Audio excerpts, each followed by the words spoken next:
Podcast motorsport.com. Oferecimento Mint, a plataforma cripto do BTG Pactual.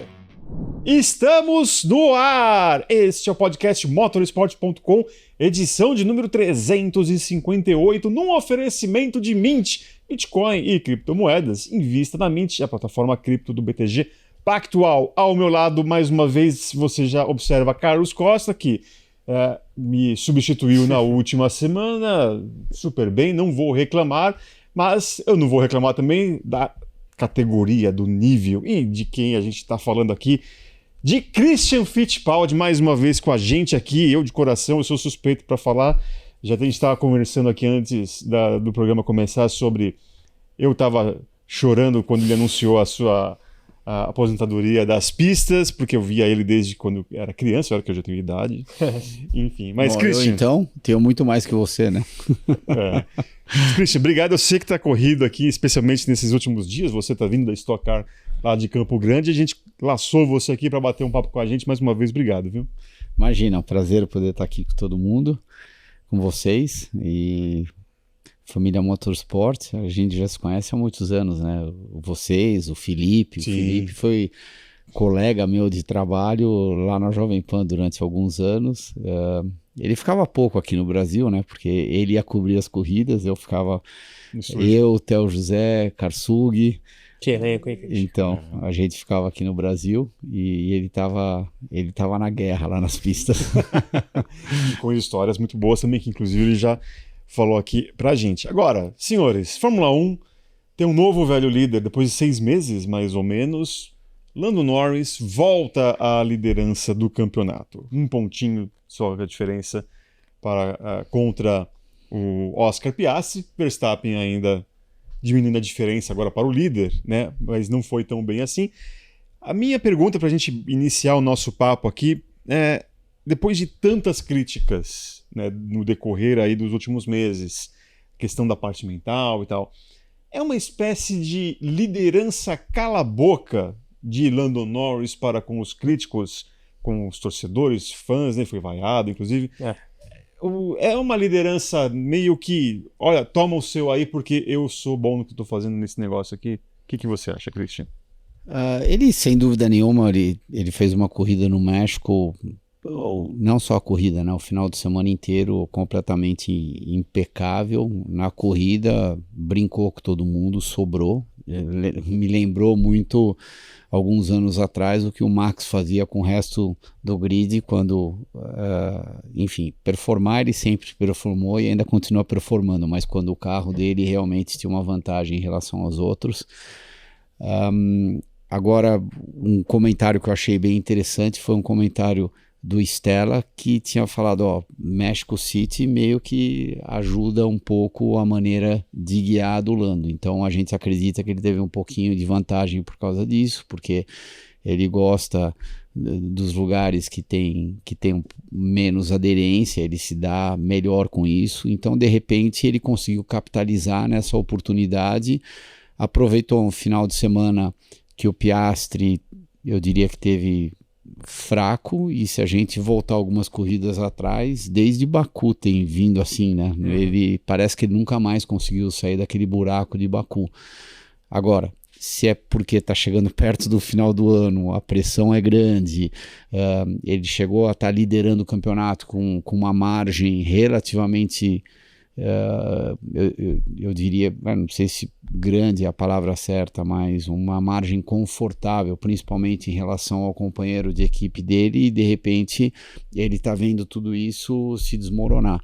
Mas além do Lando, na minha opinião também o grande perigo aí é o Max, né? Sim. Porque o Max abriu uma fresta da porta desse tamanho, você pode ter certeza que ele vai dar com os 2 pés e ele vai se aproveitar de absolutamente tudo que derem para ele. O stint final do Verstappen nas corridas do México foi um absurdo, mas pegando o gancho na pergunta do Eric e nessa sua intervenção inicial, Christian, há 2 pesos e 2 medidas com relação aos pilotos da McLaren, porque assim, quando o Norris teve uma sequência muito ruim, a galera descia a lenha no psicológico dele, deu uma entrevista lá polêmica, dizendo que ser campeão não era o foco número 1 dele, e agora ele tem uma sequência muito positiva, desde o Azerbaijão frente ao companheiro de equipe, o Verstappen ganhando algumas corridas aí e se reabilitando na briga pelo título, mas agora a gente viu uma atuação realmente muito boa do Norris no México.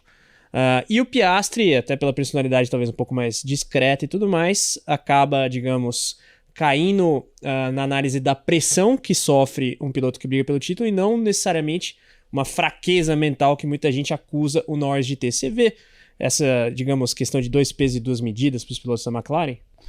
Não, eu acho que foi muito bem colocado esse teu comentário, mesmo porque, vamos começar pelo Lando, aquela entrevista que ele deu, que enfim, todo mundo acabou comentando bastante a respeito, que não existe só Fórmula 1 no mundo, a minha prioridade, não foi algo parecido com isso, que ele tinha comentado que a prioridade dele não era ser campeão do mundo.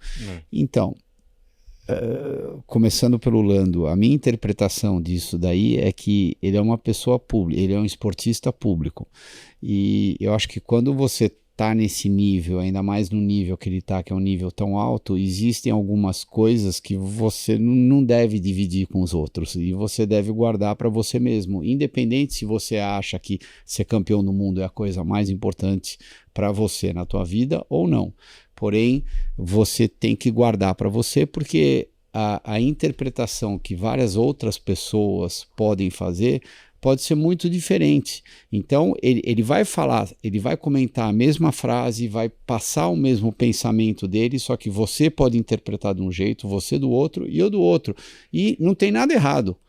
Você vai defender a tua teoria, você a tua e eu a minha. E daí começa a criar aquele bafafá todo em volta daquilo que ele falou, e talvez seja algo que não tem nada a ver. Talvez, inclusive o que foi dito por ele, talvez tenham tirado de contexto completamente. Então ele falou de um jeito meio que até despojado, tudo que existe uma vida fora da Fórmula 1, e daí já entenderam de uma maneira completamente diferente e criaram esse monstro. O mesmo seja dito pro Piastri, que, como você falou, ele não falava nada, ficava quietinho na dele, e daí criou-se a imagem do Piastri Iceman, tipo Raikkonen. Agora, eu não vi muito Iceman de Baku para cá. Então, é óbvio que quando a batata está assando, a situação é completamente diferente. É injusto da minha parte, injusto da gente que está do lado de fora tentar apontar o dedo para ele e falar assim, ó, você quebrou debaixo de pressão. Eu não sei se foi esse o caso. De repente tiveram uma sequência de coisas que não deixaram ele ter ótimos resultados nas últimas 3, 4 corridas. Mas uma coisa eu te garanto, que de Baku para cá, a atuação dele foi completamente diferente do começo do ano até chegar na prova de Baku. Você pode ter certeza que sim. Isso daí não sou eu falando, isso daí são fatos. Sim. A gente pode fazer essa análise das últimas... Baku foi 3 corridas atrás. A gente teve Azerbaijão, Singapura, Estados Unidos e agora México. Então, 4 corridas atrás, a gente está vendo outro Piastri guiar o carro comparado com o começo do ano. Mas essa questão que o Christian mencionou do esportista em alto nível ser uma pessoa pública e tá, digamos, sujeita à interpretação da maneira que ela for por parte de diferentes pessoas, né? É curioso, você citou o Iceman, né? Tão associado ao Piastri. Não vejo muito o Piastri Iceman a la Kimi Raikkonen. E essa questão do vida fora da Fórmula 1, eu acho que é algo que até o Kimi Raikkonen deve concordar. Só que o Kimi Raikkonen não fala. Então, é difícil, assim, porque eu tento me colocar no lugar do piloto e compreender o que ele quis dizer. Mas realmente, pô, imagina, você é um patrocinador, tá vendo o seu piloto postulante ao título mundial dizer que o foco dele não é número 1, né? Não é ser campeão mundial da Fórmula 1. É complicado. Agora, sendo direto na pergunta, Christian, se o Norris estivesse nessa sequência de corridas ruins que o Piastri tá, você não acha que a crítica seria ainda maior? Pode ser pelo passado dele, por tudo aquilo que ele... já se colocou na vitrine. Já se colocou nessa situação difícil, entendeu? E até mesmo, às vezes, por falta de performance. Ou até mesmo por uma colocação meio estranha. Por exemplo, Vamos voltar para a Áustria, um ano atrás, quando ele se pegou com o Max, lá na curva 3, né, do 2, 3, enfim, lá no final da reta. Eu achei que ele fosse ter uma colocação um pouco diferente daquilo que foi na hora que vieram perguntar para ele logo depois de todo acontecido. Eu achei que ele fosse ser bem mais, eu diria que agressivo em relação ao Max e no entanto ele não foi. Então não sei se falta um pouco de fogo nele, mas ao mesmo tempo volto a dizer aquilo que eu tinha comentado um pouquinho antes, né? Quem é a gente para poder fazer uma análise de quem está de fora? E ainda mais um piloto do calibre do Lando, né? Que guia muito, já está com uma experiência considerável na Fórmula 1 e ele está, esse ano, disparado com a melhor oportunidade dele para ser campeão do mundo. Só que, às vezes, essas oportunidades elas não passam duas vezes pela mão da mesma pessoa, e às vezes a gente esquece também, né? Por exemplo, quando comenta lá do Hamilton, né? Ah, não, mas o Hamilton isso, o Hamilton aquilo, até fazendo críticas, né, a ele. Só que a gente esquece que ele foi 7 vezes campeão do mundo. Nossa, é muito difícil subir no pódio na Fórmula 1. É mais difícil ainda você ganhar a corrida. Ganhar um título nem se fala, imagina 7 vezes campeão do mundo. Ok, você pode falar que ele surfou a onda da Mercedes, tudo. Ele teve num período perfeito onde eles dominaram tudo, mas mesmo assim, você ser 7 vezes campeão do mundo, igualando o máximo, né, que já conseguiram ganhar na Fórmula 1, não é para qualquer um. Você é piloto, eu não vou falar ex-piloto porque não existe ex-piloto, piloto morre sendo assim. Você já esteve do outro lado, agora você, de certa forma, até pelo fato de ter também o podcast pelas pistas, você meio que está do outro lado do balcão.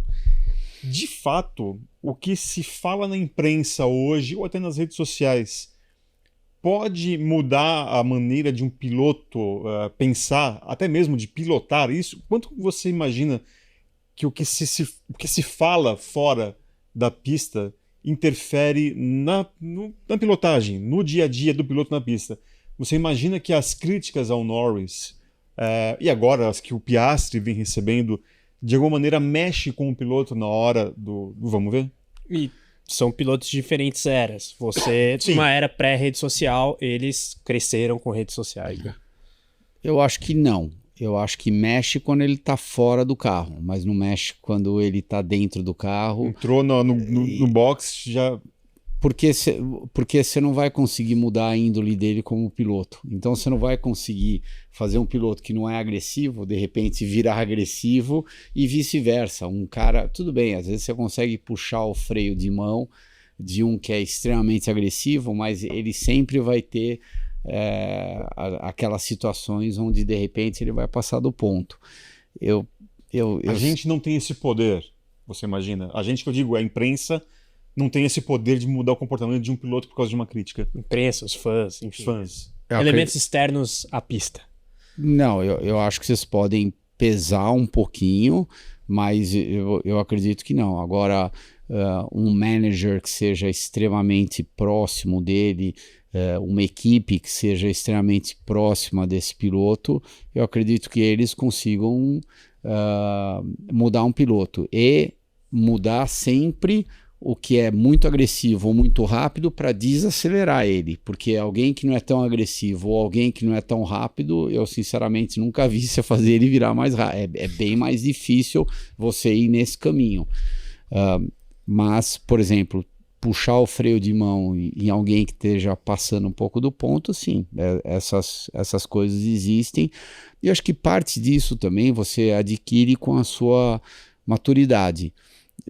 Então, à medida que os anos vão passando e você vai tendo cada vez mais experiência, você vai entendendo o que é necessário para você andar rápido. Quando você anda rápido, por que você andou rápido? Quando você anda devagar, por que você andou devagar? E não só, hoje eu fiz a pole, hoje eu vou largar em último. Mas você não tem nenhum entendimento por que você está largando em último ou por que você fez a pole.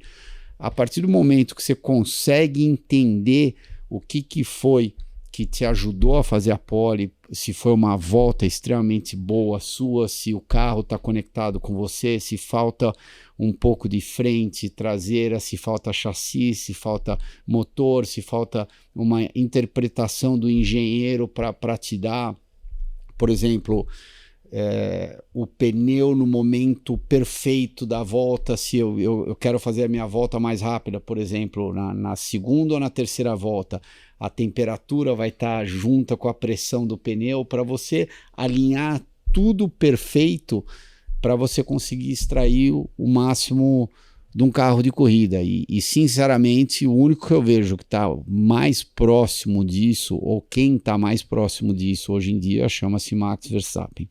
A gente vai falar do Verstappen daqui a pouco, mas antes eu quero tentar entender como que você vê as próximas corridas, né? Faltam quantas, Carlão? São 4? Mais 4. Mais 4 Fora corridas. 2 sprints, Interlagos e no Qatar. Vai ser corrida sim, corrida não com sprint, a próxima vai ter sprint.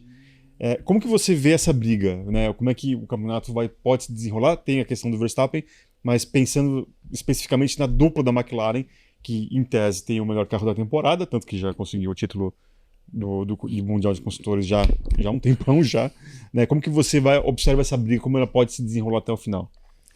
Acho que a McLaren não está torcendo muito para chuva aqui no Grande Prêmio do Brasil. eu conheço alguém do outro lado, até agora, desde agora já, né? que já está fazendo a dança da chuva. Eu, por exemplo, até fiz o mesmo comentário lá no Pelas Pistas, eu acho que foi umas 2 semanas atrás. Alguém veio com uma matemática, agora o Max precisa tirar 12 pontos, sei lá qual era o número, 12 ou 15 pontos na época por corrida, para ele ser campeão ele tem que marcar 12 pontos a mais. Só que eu juro que eu não enxergo desse jeito, e eu acho que quem soltou essa matéria, na minha opinião, estava errado, porque é uma coisa, você tá X pontos, você tá, por exemplo, 104 pontos atrás do Piastri, faltando X corridas, e é outra coisa você matematicamente, mesmo tendo chance de recuperar, só que você está com um número alto atrás dele, faltando Y corridas. Então a maneira do piloto interpretar essa pressão é completamente diferente, e isso vai fazer uma diferença nele no momento que ele fizer todas as atitudes dele na pista. Então não é algo matemático, tanto preto no branco. É só ele tirar 10 pontos por corrida que ele vai ser campeão do mundo. Não é bem assim, porque quando você está com um maçarico em cima de você o tempo todo, você vai atuar de uma maneira. Quando você tem uma certa folga, você vai atuar de uma outra maneira. Se você perguntar para o Piastri, logo depois lá do Summer Break, quando eles voltaram para Zandvoort, que foi a primeira corrida, você fala assim, você está com uma diferença de 104 pontos para o Max. Você acredita que o Max pode chegar na tua frente no final do ano?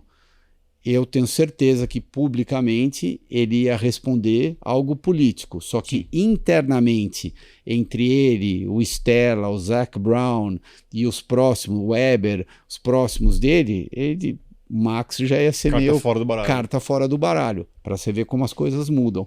E parte da carta fora do baralho não é só porque a Red Bull voltou com uma performance melhor. O Max teve ótimas corridas e o Piastri não teve corridas tão boas. Então, imagina quanto isso já não está mexendo com a cabeça do Piastri.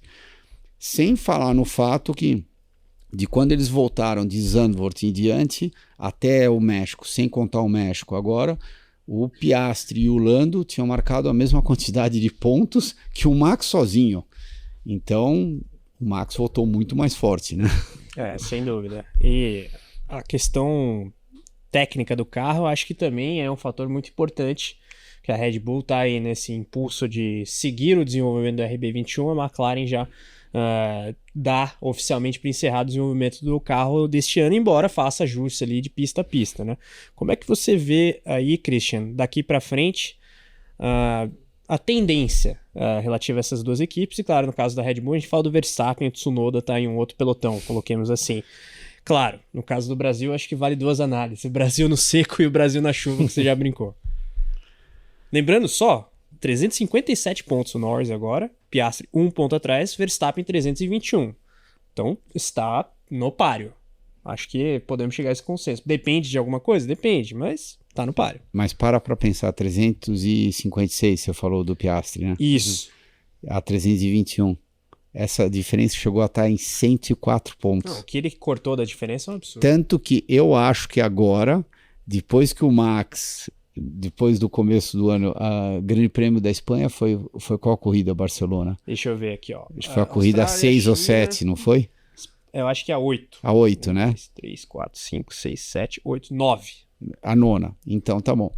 Depois da 6ª, 7ª corrida, que o domínio da McLaren era muito aparente, o Max já meio que tinha jogado a toalha. As declarações dele depois do Começou... GP de Silverstone. Não, mas foi antes. Não, foi antes de Silverstone. Ele porque daí tinha... você vai... Eu acho que foi por volta das 6 ou 7, ele já tinha meio que começado a jogar a toalha. É que ficou muito na minha cabeça as declarações dele depois do GP da Grã-Bretanha, que ele literalmente joga a toalha. Ou o Max Verstappen joga a toalha. Agora, será que ele não tá chorando por causa daqueles pontos, por causa da batida com o Russell, exatamente.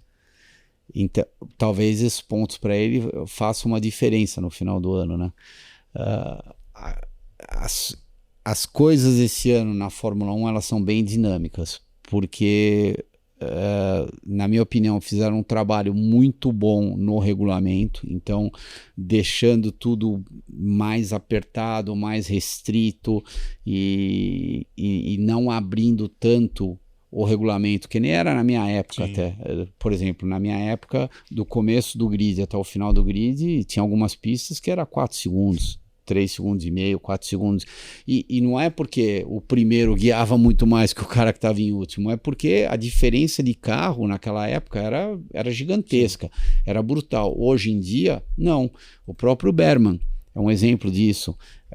Uma equipe muito boa, a Haas, porém não está no mesmo escalão das primeiras 4. E o Berman, esse final de semana, quase subiu no pódio. Chegou em 4º. E eu acho isso legal para a Fórmula 1, porque se você se acerta numa corrida, mesmo estando numa equipe menor, você consegue fazer, você consegue ter um ótimo resultado.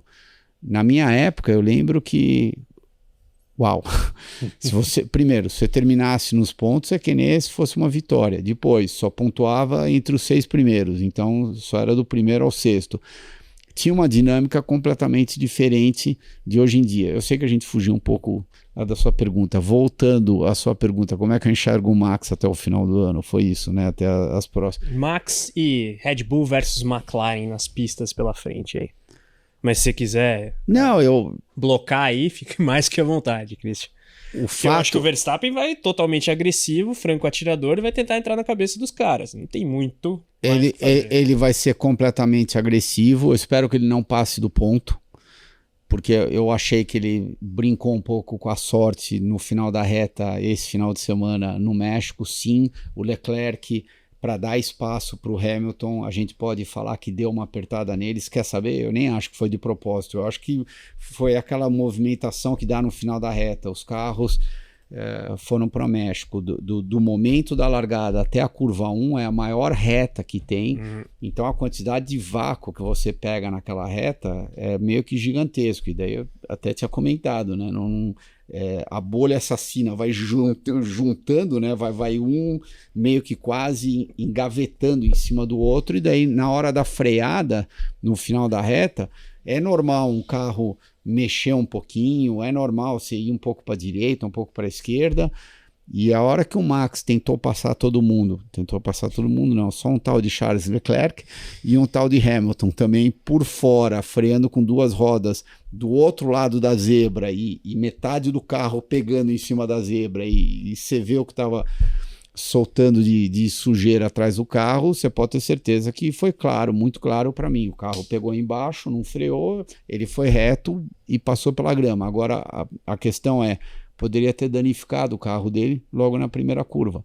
E daí esse terceiro que quase foi um segundo, se não tivesse a bandeira amarela no final da prova, provavelmente teria sido um segundo, ele seria inexistente. E daí o Max teria jogado, o terceiro é o quê? 15 pontos, né? Isso. Então, teria jogado 15 pontos para o lixo.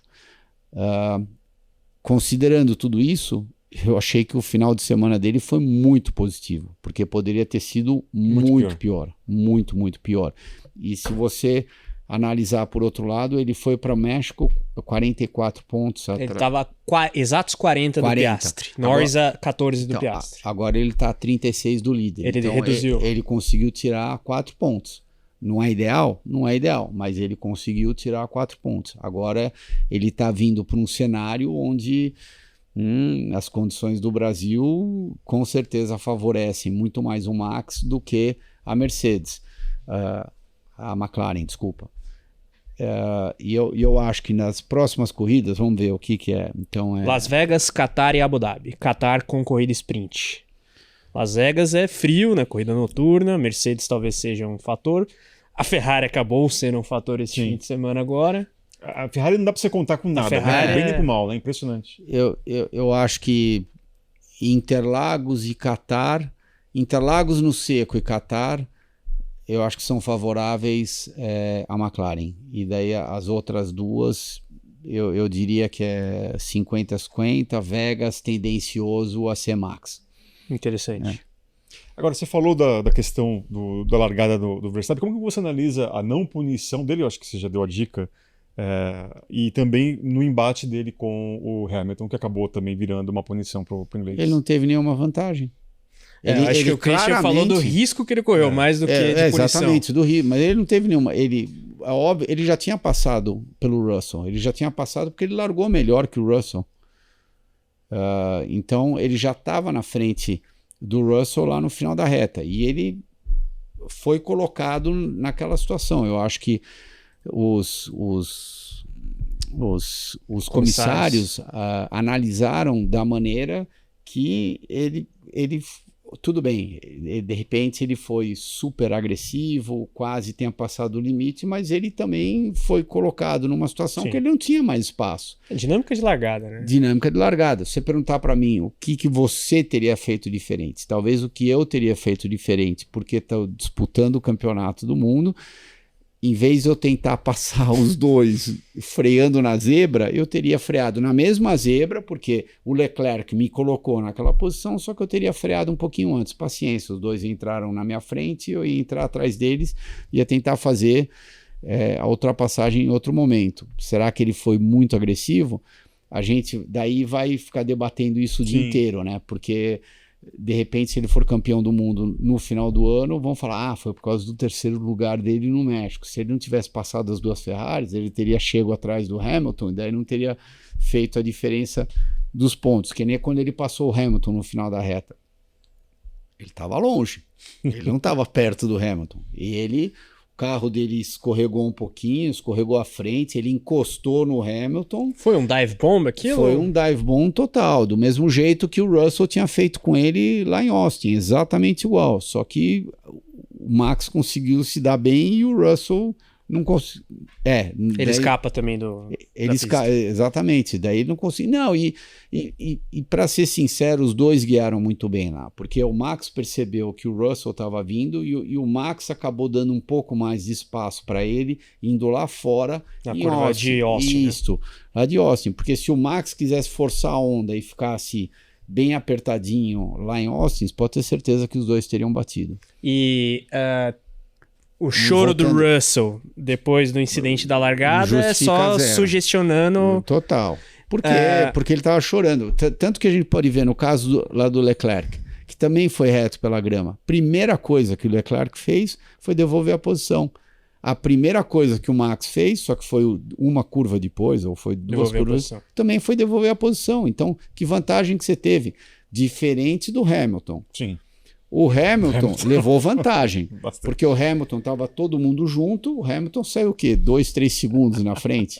Daí, no meu modo de ver, ele levou vantagem. O que eu acho que a Ferrari fez aí também? Eu acho que ele não tinha nada a perder. Ele estava tentando terminar em terceiro pela primeira vez, inclusive ele é o maior ferrarista sem subir num pódio, né? Acho que com 19 ou 20 largadas. Agora 20, né? Agora 20 largadas. E eu acho que eles deixaram ele lá fora e nem tentaram devolver a posição, porque não houve tentativa nenhuma do Hamilton, porque eles falaram, se passar, passou. Se não passar, não passou. E eles sabiam que era a única chance dele conseguir subir no pódio. Porque se ele tivesse que pagar o penal, que ele acabou tendo que pagar o penal, ele não ia conseguir subir no pódio. E provavelmente, se ele também não levasse aquela vantagem de 2, 3 segundos quando ele foi na grama, se ele ficasse embolado com o Max, com todo mundo que estava andando em volta dele, eu também não acho que ele teria terminado em terceiro. Foi um famoso vai que cola. Então. Exatamente. Não, às vezes cola. Às vezes cola. Hoje em dia, para ser sincero, é cada vez mais difícil, porque com tanta instrumentação que por exemplo, a FIA tem, a CBA aqui no Brasil, às vezes eles dão umas punições que é de, sinceramente, aplaudir, porque você fala, nossa, como é que viram isso daí? Como é que entenderam? E realmente estão em cima do lance de tudo. Então, se não há uma câmera de vídeo, é uma fotografia, enfim, é alguém olhando, mas com uma justificativa extremamente forte. Então, eu acho que hoje em dia corrida de automóvel é bem diferente da década de 80, quando você podia fazer muito mais malandragem no bom sentido, digamos assim, porque era muito mais difícil você ser pego do que hoje em dia. E essa malandragem, quero deixar bem claro, estava aberta para todas as equipes, só que hoje em dia é muito mais difícil. É aquilo que a gente fala, né? Se você consegue descobrir alguma coisa no carro e não é pego, é mais genialidade do que sacanagem. Né? E hoje em dia, como você disse, está muito mais difícil. Apesar de ser um... Inclusive nos regulamentos técnicos, são cada vez mais restritivos. Exatamente. E olha só, eu tenho um recado muito importante para você agora. A Mint é a plataforma cripto do BTG Pactual e você não pode perder essa grande oportunidade que está passando à sua frente. Você investe R$150 em qualquer criptoativo e vai ganhar de bandeja de presente R$50 em Bitcoin. Conta mais detalhes sobre isso, Carlão. É isso, a promoção de cashback no Bitcoin, R$50 de cashback. Você não tem conta na Mint ainda, usa o QR Code que está na tela, o link que está na descrição, abre a sua conta usando o cupom MOTOR50, sempre importante destacar o cupom, e colocando R$150 em qualquer criptoativo, não precisa ser Bitcoin. Ao você fazer esse investimento, você recebe R$50 de cashback no Bitcoin no 5º dia útil do mês subsequente. Então é bem tranquilo, vale a pena aproveitar. Inclusive o Bitcoin, enfim, as criptomoedas deram uma subida interessante na última semana. Eu estou com rendimento de mais de 23%, recomendo e é bem tranquilo de usar, além do fato de que o app da Mint te traz uma série de informações sobre as criptomoedas e também tem o modo inteligente através do qual você, ativando ali, tem o reequacionamento a cada dia 1º de todo mês da sua gama de criptos. Vamos supor, você tem um investimento combado aí de Bitcoin, Solana, de Ethereum ou outras, você tem ali o reequacionamento conforme a conveniência do mercado para otimizar o seu rendimento. Você não precisa de mais um investimento tradicional. Você precisa da performance e inovação do mercado cripto. Ter cripto hoje em dia é mais do que estar à frente. É participar da maior revolução financeira tecnológica que o dinheiro já viveu. Com segurança para você explorar novas formas de investir. Conhecimento para confiar nas suas decisões. E credibilidade de quem leva a inovação até você. Mint, a plataforma cripto do BTG Pactual. Seguimos aqui com o Christian Fittipaldi. Christian, também queria saber o que você achou do final, né, desse GP do México, que tínhamos duas brigas ali, né, interessantes, o Verstappen contra o Leclerc e do próprio Piastri com o Berman. Queria saber o que você achou, se realmente foi bem aplicada, né, esse safety car virtual, ou se não, se dava para ter corrida até o final.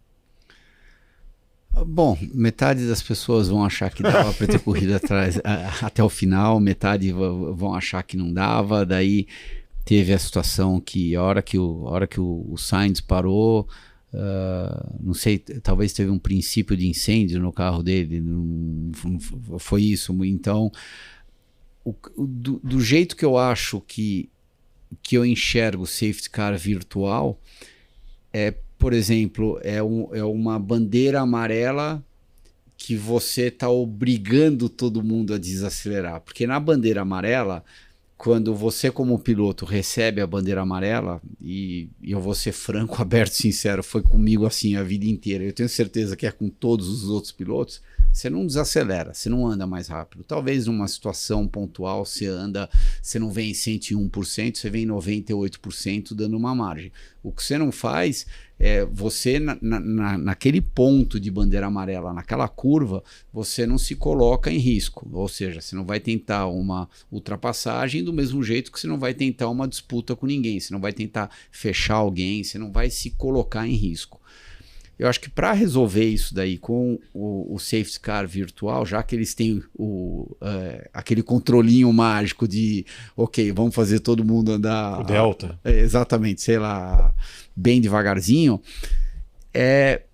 só no ponto da pista aonde tem que ser aplicado, ou seja, entre a curva 7 e a curva 9, por exemplo. Assim que passou o ponto da pista onde tem que ser aplicado, volta a ser uma corrida normal, como qualquer outra.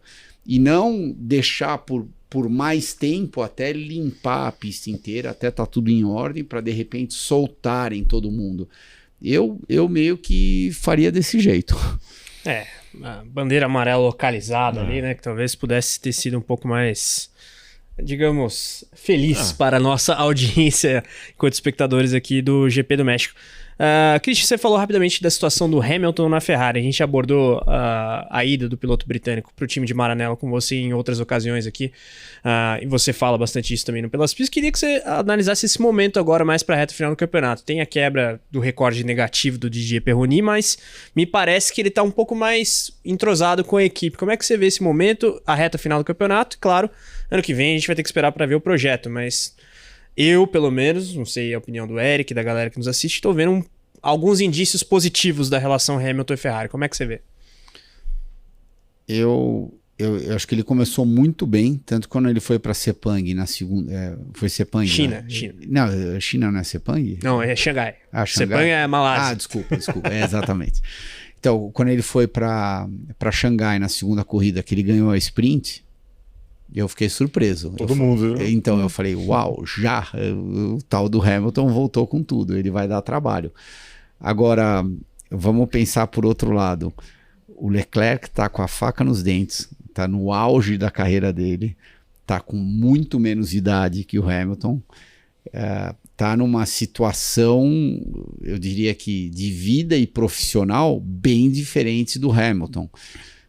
Você chegar e falar que o Hamilton vai dar um couro no Leclerc, eu acho meio pesado. Independente que, com todo respeito, o Hamilton é 7 vezes campeão do mundo. Se não é 7 vezes campeão do mundo, a troco de nada. Só que chega uma hora que é um problema físico, eu acho. E esse é um dos motivos também que talvez o Alonso não esteja sentado num carro de primeira linha, porque todo mundo fica... tudo bem, eu vou pegar o cara que já está com bastante idade, mas eu só posso fazer um contrato com ele de 1 ano, eu não posso fazer um contrato dele de 3, 4, 5 anos, porque quando é que vai parar? Uma hora vai parar, né? Tanto que o Alonso acho que tem mais o ano que vem, eu não vejo ele na Fórmula 1 em 27, até pode acontecer. Se ele for extremamente bem, de repente ele ganha de presente de Natal um carro do Newey que dá a volta em todo mundo, daí ele vai continuar no grid. Até quando não puder mais. Até quando não puder mais. Mas fora esse caso, eu acho que uma hora não vai mais. Você começa a perder seus reflexos, você chega a ser um pouco mais lento. Não lento de velocidade, mas lento para ter o entendimento do carro, né? Eu lembro, eu não tenho vergonha nenhuma de falar isso daí. Uma das maiores, um dos maiores desafios que eu tive no final da minha carreira era ser rápido em 2 voltas. E às vezes eu não tinha 5 voltas, às vezes eu não tinha uma parada de boxe para mexer no carro, para daí continuar de novo. Quando eu tinha, daí eu conseguia chegar no nível, mas quando eu não tinha... Você tem que sair e fazer a volta, independente se o carro está escapando um pouco de frente ou de traseira, você tem que fazer a volta imediatamente. Estou falando, quando você está andando num carro bem rápido. E isso daí eu sentia bastante, principalmente porque na IMSA, nas provas que eu estava participando, você ainda tinha que dividir o carro, então você tinha menos tempo ainda. Se fosse só eu sozinho dentro do carro e acertando o carro exatamente do jeito que eu queria, daí a conversa talvez teria sido um pouco diferente, mas você tem que dividir o carro, você tem que fazer a volta na hora que você sai do boxe, em 1, 2 voltas, porque é tanto carro junto, você não sabe se vai ter bandeira vermelha, se não vai, se você vai ter que descer do carro, se não vai ter que descer do carro, você não sabe se você vai ter oportunidade para você acertar o carro do jeito que você gosta. Eu acho que isso você começa a sentir bastante. A outra coisa que eu senti, a primeira vez que acho que foi 2015 ou 16 talvez, que me jogaram dentro de um simulador de verdade, que era o simulador da Dallara em Indianápolis, que é o mesmo usado pela Ferrari. Tinha 2 da Dallara e era 2 da Dallara. Desculpa, era 2 da Ferrari e 2 da Dallara. Isso mesmo.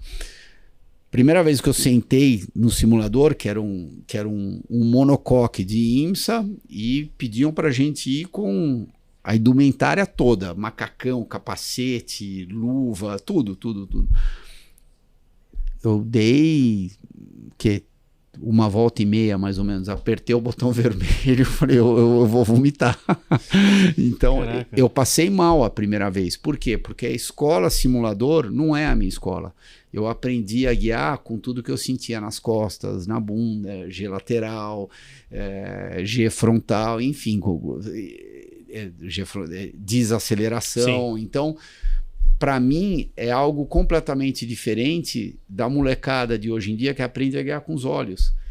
E eu não tive essa escola. Daí é óbvio que eu desci do simulador, passei mal, fiquei jogado, estirado lá numa sala o dia inteiro, tomando remédio, tudo. Daí me enfiaram no simulador no final do primeiro dia de novo. Eu consegui dar 3 voltas, no final da terceira volta, opa, tá bom por hoje. Daí só no segundo dia que eu consegui me adaptar. Daí eu nunca mais tive problema, mas você vai falar para mim, se era do mesmo nível de um Albuquerque, de um Nasser, mas longe deles. E não era só eu. O João tinha muito problema com o simulador, o Conaway também tinha muito problema com o simulador.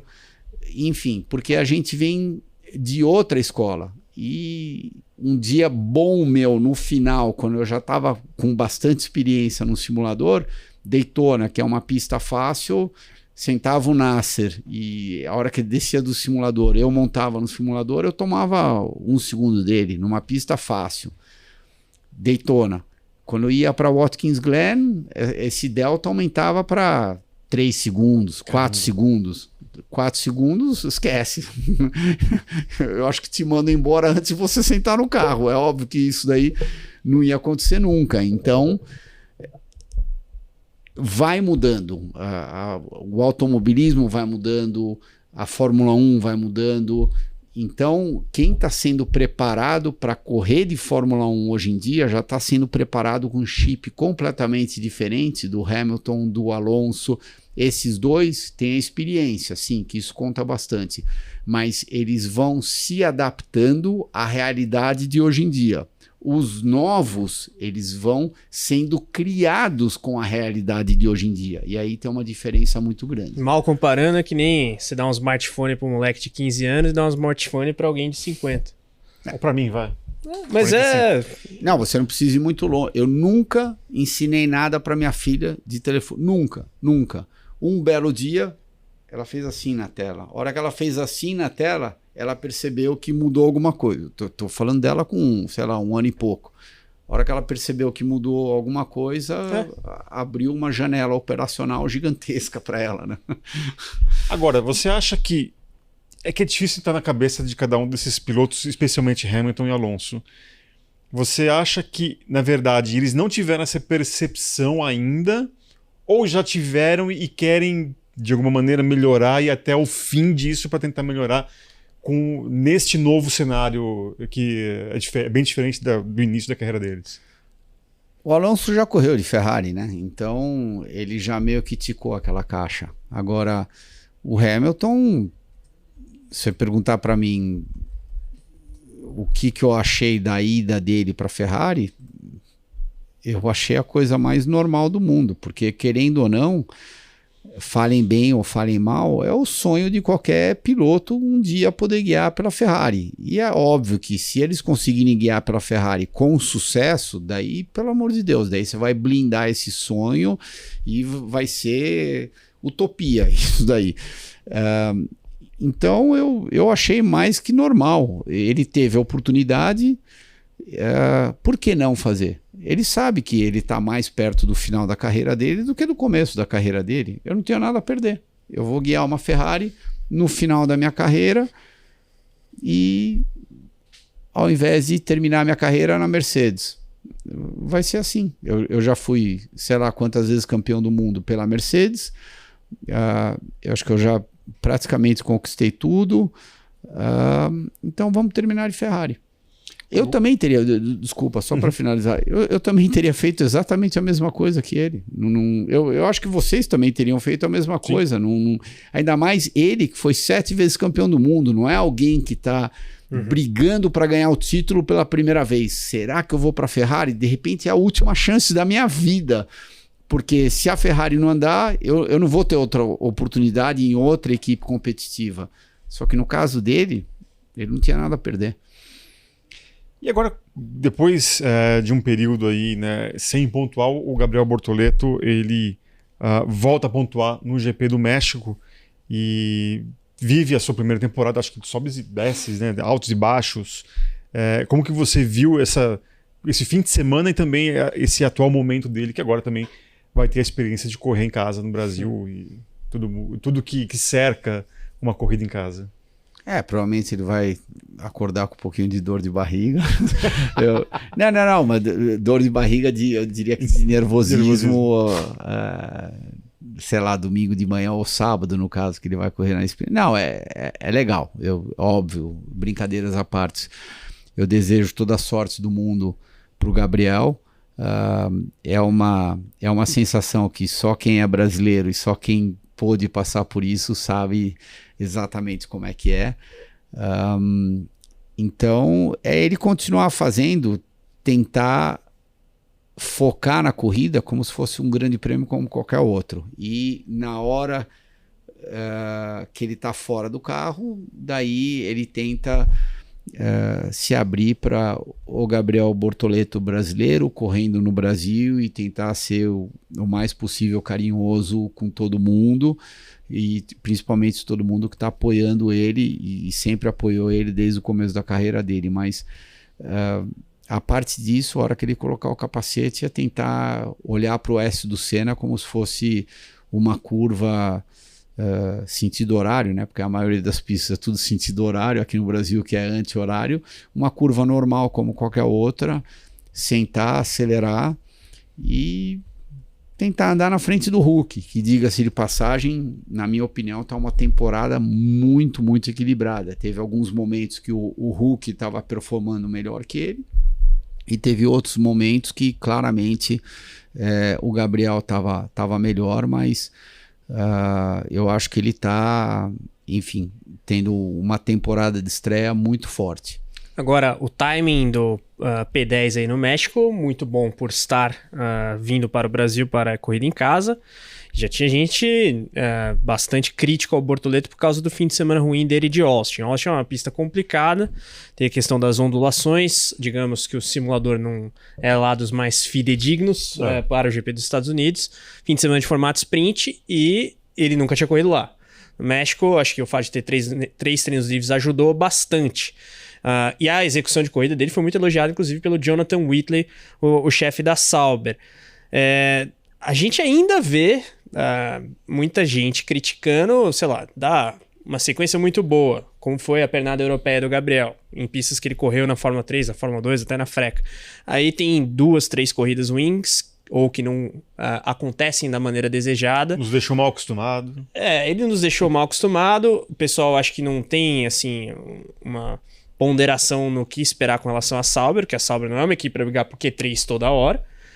E aí vem gente voltar com o Bortolento por causa de Austin. Eu queria um pouco da sua avaliação nesse sentido também, Christian, porque, pô, o cara tá correndo pela Sauber. Por melhor que tenha sido a sequência europeia dele, é natural que ele tenha momentos difíceis com um carro que melhorou depois daquele pacotão de Barcelona em diante, mas ainda não é um carro para consistentemente brigar por top 10. Em alguns aspectos, eu até enxergo isso com um pouco de tristeza, porque são 20 pilotos que estão na Fórmula 1. Se você pegar o currículo de todos já foram campeão de alguma coisa das categorias de acesso em algum momento da carreira deles.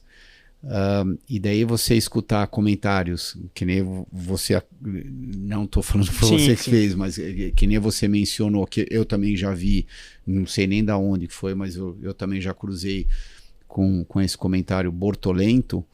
Não sei, esse final de semana no México, no final da reta, para mim não tinha nada de Bortolento lá. Então aquele passão que ele deu lá no Ajar, que na minha opinião, eu acho que foi o novato da temporada na Fórmula 1, não é para qualquer um. E eu acho que teve muito respeito entre os dois, mas o Gabriel mandou muito bem. Ele teve que primeiro frear bem tarde, depois ter certeza que o carro dele não ia escapar. E é óbvio que ele sabia que a segunda curva ia ter preferência ao lado dele. Agora, altos e baixos, eu acho que um pouco qualquer piloto na primeira temporada vai passar. Vão ter algumas pistas que ele vai ter mais facilidade, vão ter outras que vão ser um pouco mais difíceis. E daí fica a critério de todo mundo que está julgando ele. Eles acham que tem que fazer o julgamento baseado naquela última corrida. E infelizmente as coisas não funcionam assim, porque todos nós somos seres humanos e independente se você é piloto de Fórmula 1 ou se você trabalha num banco, todo mundo tem os seus dias ótimos, os seus dias médios e os seus dias que você está se arrastando um pouquinho mais. Isso é normal, independente da sua profissão. E infelizmente, de novo, por voltar a ser um esportista exposto à vida pública, é muito fácil para as pessoas julgarem uma atitude que talvez não tenha sido a atitude mais feliz tua, por uma série de motivos, ou porque você não estava num dia bom, ou porque você tomou uma decisão errada. E ok, você errou, do mesmo jeito que, imagina, o Ayrton foi muito criticado quando ele bateu o carro em Mônaco antes de entrar lá no túnel a 55 segundos, 50 segundos na frente do Prost. Aconteceu. 88. Ele é criticado porque ele bateu o carro 50 segundos na frente do Prost. Agora, as pessoas que criticam não pararam para pensar se eles são capazes de sentar dentro de um carro de Fórmula 1 e fazer o carro de Fórmula 1 sair do box. Não é nem andar rápido. Não vamos nem entrar no quesito andar rápido. Então, quando você lê isso daí sem fundamento nenhum, sinceramente, me deixa um pouco triste. Eu já andei de Fórmula Interlagos, foi difícil de fazer o carro sair ali, porque é outra relação de câmbio e marcha. Então, esse ponto do Christian é bem pertinente. Eu vou tentar... o Christian falou sobre Senna, 1988. Eu vou tentar puxar um pouquinho a máquina do tempo, mas antes eu quero lembrar mais uma vez, está passando na sua tela o QR Code da Mint. Vale lembrar que temos aí a promoção do cashback, né? Você investindo R$150 em qualquer criptoativo, você ganha R$50 em Bitcoin. Então aproveite, se você estiver ouvindo a gente. Cupom Motor 50, hein? Motor Sempre bom 50, lembrar. exatamente. Motor 50, se você estiver ouvindo também, tem um link na descrição. Se estiver assistindo, já aproveita o QR Code na tela. Christian, você falou sobre o Bortoleto, de como vai ser esse fim de semana em casa. Você viveu uma Fórmula 1 completamente diferente da que nós temos hoje. Mas você se lembra do seu primeiro GP do Brasil sim, em São lembro. Paulo? E se realmente dá aquele friozinho na barriga? Eu Como que acordei, foi? não é dor de barriga, eu acordei com o meu abdômen, enfim, a parte da barriga praticamente tudo travado de manhã. É só porque você acha que você não está nervoso, mas no teu subconsciente você está nervoso. É óbvio que é uma expectativa muito grande, é claro que você quer ir bem. Então, tem todos esses fatores. Por mais cool e paz e amor que você seja, não, tá tudo jóia, tá tudo sob controle. No fundo, não é assim. E eu lembro quando eu terminava a corrida, independente do resultado final. Infelizmente, eu nunca tive um resultado bom aqui nos 3 anos que eu corri aqui no Brasil, mas era um alívio, entendeu? Parecia que um monstro de 10 toneladas tinha saído de cima de você, mas isso eu não falo só por mim, eu tenho certeza que é a mesma coisa quando o Hamilton vai correr em Silverstone, é a mesma coisa quando o Schumacher ia correr na Alemanha, o Ayrton aqui no Brasil. Com certeza. É normal. Mas é uma pressão que você mesmo se coloca ou é um... Eu acho que é uma combinação. Essa pergunta é muito boa e eu acho que é uma combinação de você se colocando, você querendo, sabe, performar na frente da torcida da tua casa e depois mais a torcida que está em cima de você o tempo todo, tentando te dar aquele carinho, aquele apoio. Por isso que, enfim, os brasileiros que estiveram próximos a tentar ganhar o Grande Prêmio do Brasil e só poucos conseguiram, né? Foram o quê? 4 brasileiros? O Patti, o Massa, o Ayrton e o Emerson. E o Emerson. Então foram 4 brasileiros que conseguiram.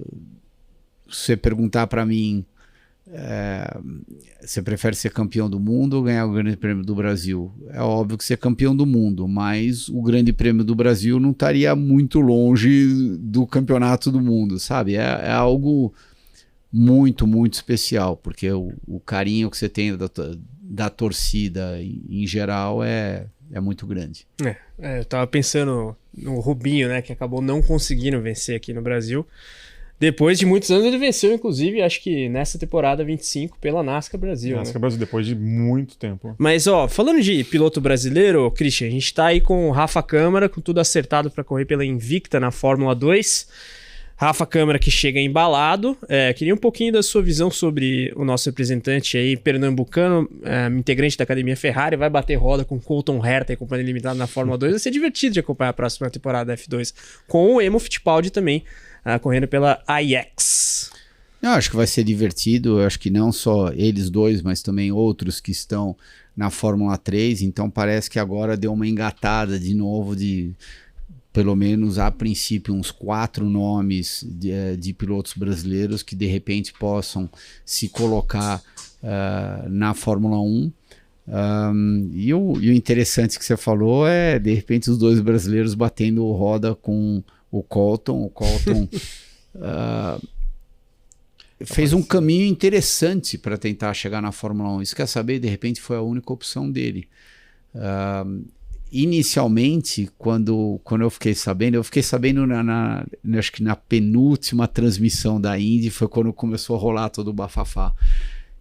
Eu comecei a coçar a cabeça, falei, não estou entendendo. Mas depois que eu meio que comecei a raciocinar tudo e tentar entender por que ele fez aquele movimento, ainda mais com a entrada da Cadillac, daí começou a fazer sentido, porque no meu modo de ver, na pior das hipóteses, deu tudo errado, ele vai voltar para a Indy. Ele vai fazer exatamente a mesma coisa que o Michael fez. O Michael tentou o sonho da Fórmula 1, por um motivo ou outro, não deu certo. Ele voltou para a Indy e continuou sendo competitivo lá na Indy. Você quer saber por que o Michael não deu certo? Eu acho que foi mais um problema de cabeça dele do que qualquer outra coisa. Eu não acho que ele estava no mesmo nível de um Ayrton. Não estava. Mas eu não acho que foi falta de talento, de jeito nenhum. Fala para mim como é que um piloto já de largada pode dar certo morando nos Estados Unidos, indo para os grandes prêmios na quinta-feira, chegando lá na quinta de tarde, com fuso horário, tendo que acostumar enfim, com se adaptar à comida, a diferenças culturais, Sim. fazer o final de semana de corrida e daí voltar domingo à noite para os Estados Unidos. Se bobear, ele tinha até dificuldade de comunicação com a galera da McLaren por causa do sotaque. Exatamente. Então, no meu modo de ver, era uma receita que já dava para ver de fora que provavelmente não ia dar certo. Ou você faz direito ou você não faz. E eu não consegui entender por que aquela animosidade tão grande entre vamos fazer direito, vamos morar lá, vamos estar perto da equipe, vamos para a equipe direto, vamos conversar com os engenheiros, vamos tentar absorver o máximo possível de informação do Ayrton. Afinal de contas, ele era o cara naquele momento. Então, se eu fosse o Michael, nossa, eu teria me algemado lá no Ayrton para passar 24 horas por dia com ele. E aí, conta para mim como é que é. Se eu vou ser capaz de fazer ou não, é outro problema. Mas que eu ia tentar drenar o máximo possível de informação dele, eu ia. E do jeito que eu enxerguei, ele não fez isso. Por quê? Porque ele tinha que se construir para correr num carro de Fórmula 1. E eu acho que ele era capaz de fazer isso. Ele não fez isso daí. Bem diferente de, por exemplo, os circuitos ovais lá nos Estados Unidos. Naquela época, o Wall Jr. e eles eram os caras no circuito oval. Só que eles fizeram isso desde quando eles tinham 15 anos de idade. Então era meio que second nature para eles. Era tudo natural para eles. Eles não precisavam se construir para fazer aquilo. Porque eles já tinham aquela habilidade inata. Ambos por causa dos pais também. Imagina a quantidade de experiência que o Mário não passou para ele e o Alciner não tinha passado lá para o Júnior. Então, claramente, a hora que largava uma corrida, eles estavam em outro mundo. Era outra corrida. Era o Wall Jr. e o Michael e os outros correndo num circuito oval. E os mortais.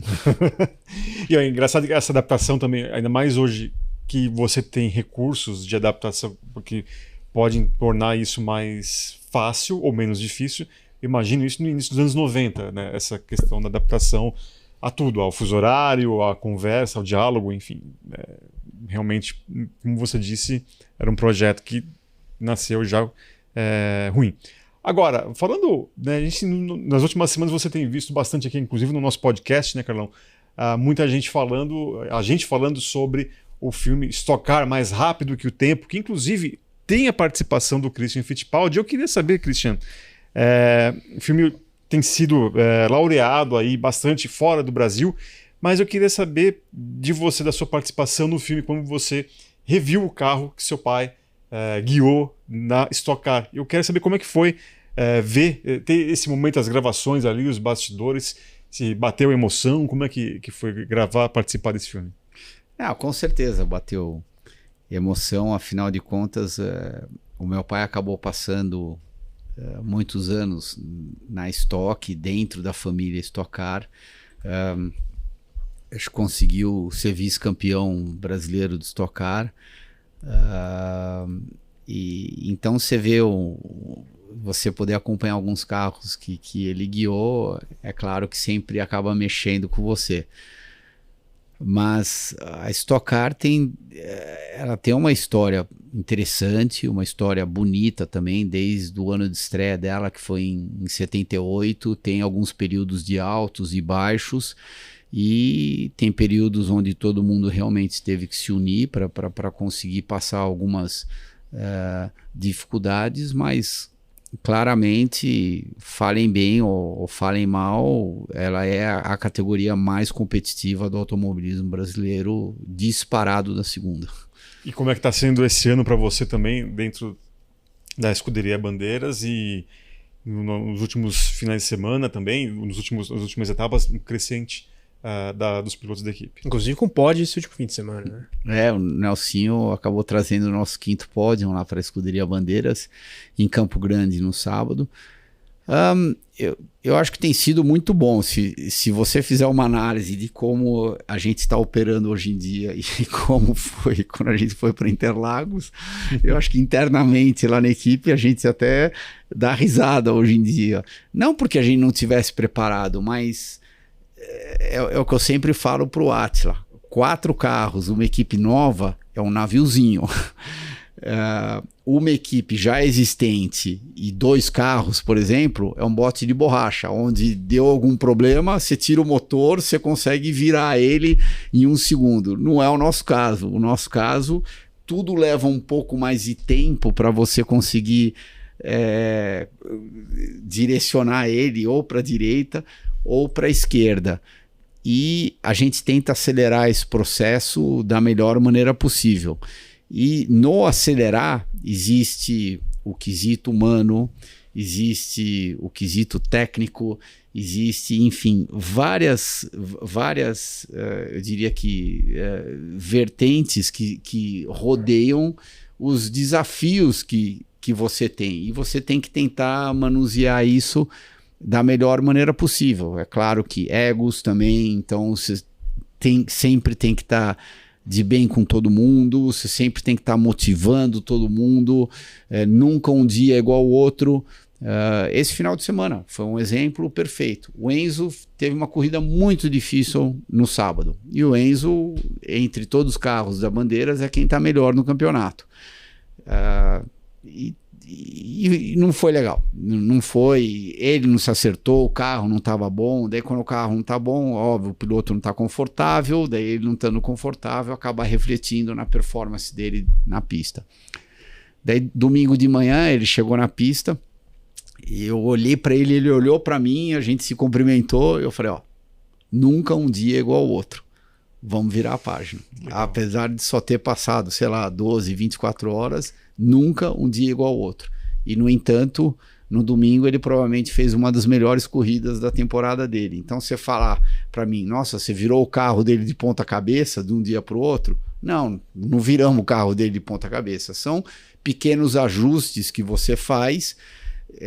O piloto, de repente, analisou a corrida dele de sábado, porque eu também vivi isso muitas vezes, ele viu aonde que ele pode melhorar, então quando você junta os ajustes com a análise do piloto e ele tentando extrair o máximo possível do carro para o dia seguinte, acaba refletindo numa performance completamente diferente, que foi exatamente isso que aconteceu. Então eu só posso estar muito grato à oportunidade que o Átila me deu. Eu estou mais que orgulhoso, eu não, né? Acho que a Escuderia Bandeiras, de uma maneira geral, tem que estar muito orgulhosa da Escuderia Bandeiras e tudo que a gente fez até agora.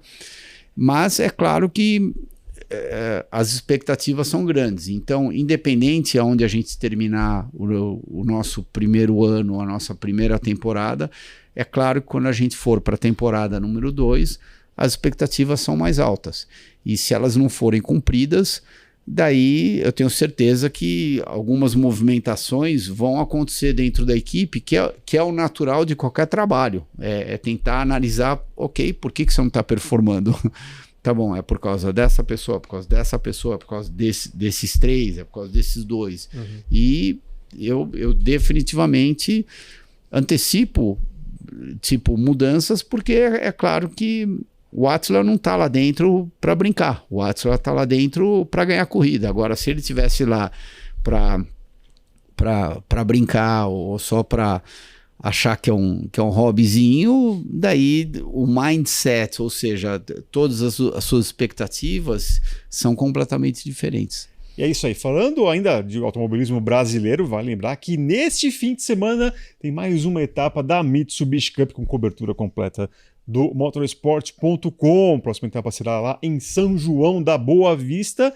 E os nossos jornalistas que já participaram, sim, atrás do volante, já participaram das etapas em 2025, vão fazer um relato bem legal. Confere aí.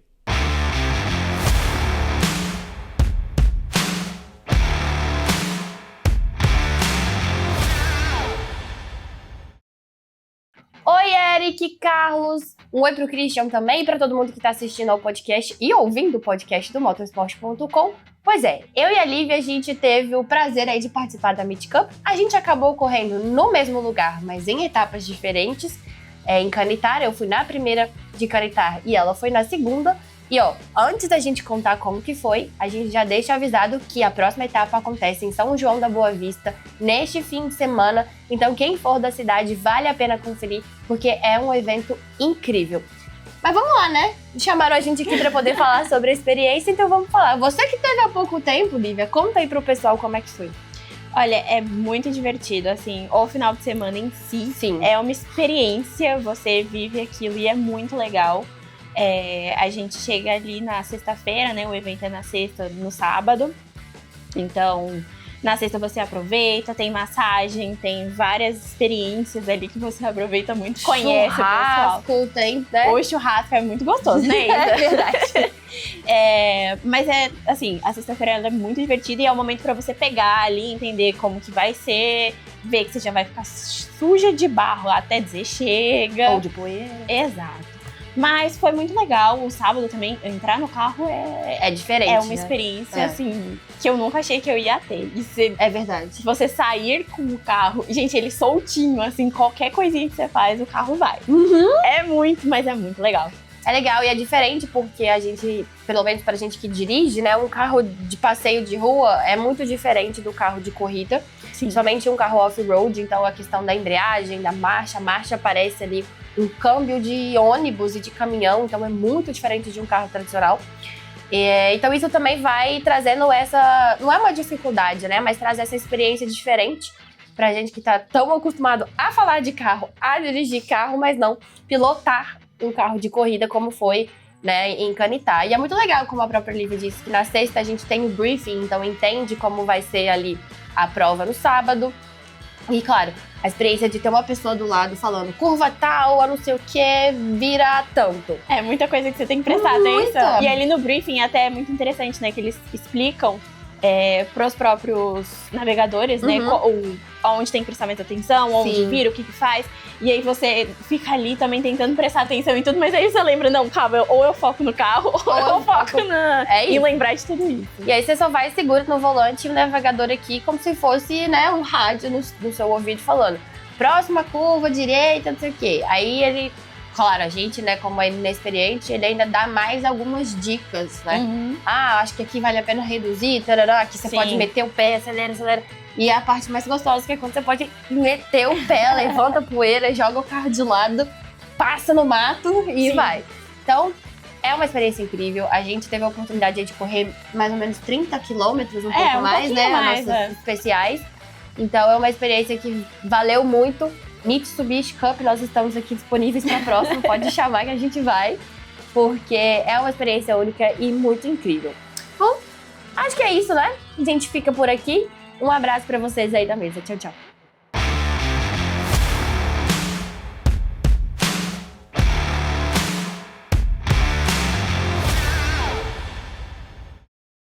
Saímos do off-road para as duas rodas, senhor Carlos Costa, porque tivemos a motovelocidade na Malásia nesse último fim de semana.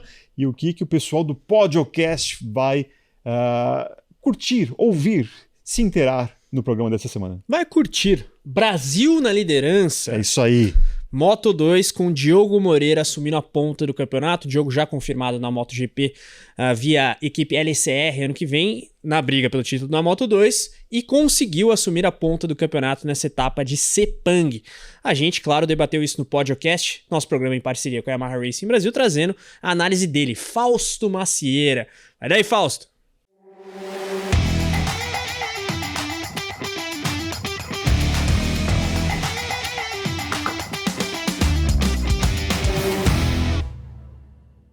Pois é, e mais uma corrida confusa, né? Porque teve um acidente do Joe Roberts na curva 15 e o Diogo estava junto, né? Porque o Diogo saiu em 16º. E a pior situação, né? Você sai nas duas primeiras filas, é um bolo ali, 5, 6, né? Mas se você sai em 16º, tem 15 envolvidos, fora os que querem te passar, né? Isso. Então é a pior situação, você tá naquela confusão do meio do pelotão.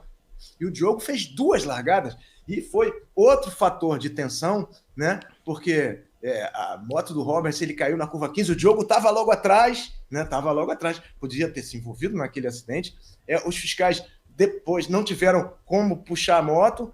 Bandeira vermelha, já tinha tido bandeira vermelha na moto 3, e vai atrasando. Bandeira vermelha na Moto 2. E a Moto 2 foi depois da MotoGP, o que para nós foi bom, mas afetou, e mais uma vez, foram prejudicados porque não tem aquecimento também, porque eles pegaram a pista emborrachada da MotoGP, a pista completamente diferente da que eles pegaram antes, né? Afeta a aderência da moto, né? A MotoGP, você chega no final, na Fórmula 1, idem, você chega na pista no final do dia, é borracha para tudo quanto é lado, afeta a aderência, né? Eles não estavam acostumados com aquela situação. O Diogo, em condições bem desfavoráveis, teve a primeira largada, ele avançou para 10º, foi cancelado, bandeira vermelha. Acho até justificável, porque a posição era muito perigosa. E aí voltou todo mundo para onde estava no início da corrida. Quer dizer, ele voltou de P10 para P16. E aí ele já tinha largado por dentro e a turma aí fez o quê? Vou bloquear, né? Bloquearam, né? Aí ele foi por fora. Fez a primeira curva por fora. Mais uma vez, o momento mais perigoso é a largada, com o Diogo fazendo por fora, sujeito a alguém perder o controle mais na linha de dentro e levar ele. Sim. Porque, se você for olhar, Jorge Martin está fora por um acidente de primeira volta. O Mark Marques está fora por um acidente de primeira volta. Vários acidentes acontecem na primeira volta, especialmente na curva 1. E o Diogo arriscou porque não conseguiu espaço para progredir na linha de dentro, que é menos perigoso, e foi totalmente por fora. E fez bem a curva. E a partir daí começou a ganhar posições lá na frente. O Pole, o Olgado saiu na frente, mas o Dixon estava muito veloz, conseguiu ultrapassá-lo. O Baltus, valeu Baltus mais uma vez. Parabéns, Bélgica, ajudou bastante.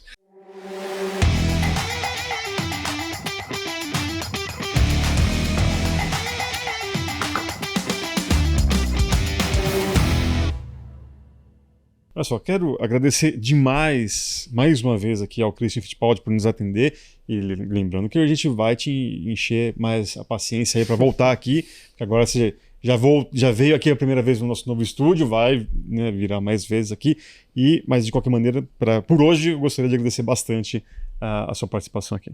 Imagina, obrigado, foi um prazer como de costume. E imagino que vocês vão estar lá em Interlagos a semana que vem, né? Cobrindo tudo, com né? certeza. E com certeza vocês vão saber de muito mais detalhes do que eu, e daí você pode até dividir comigo, porque vocês vão estar lá no meio do incêndio, né? Quero agradecer mais uma vez ao Carlos Costa e também a todos que acompanharam esse podcast. Lembrando, mais uma vez na sua tela, tá passando o QR Code da Mint para você baixar o aplicativo e já fazer o seu investimento, né, Carlão? É isso, tem promoção de cashback no Bitcoin, inclusive. Você coloca R$150 em qualquer criptoativo, não precisa ser o Bitcoin. Isso ao abrir a sua conta na Mint usando o cupom MOTOR50, é muito importante.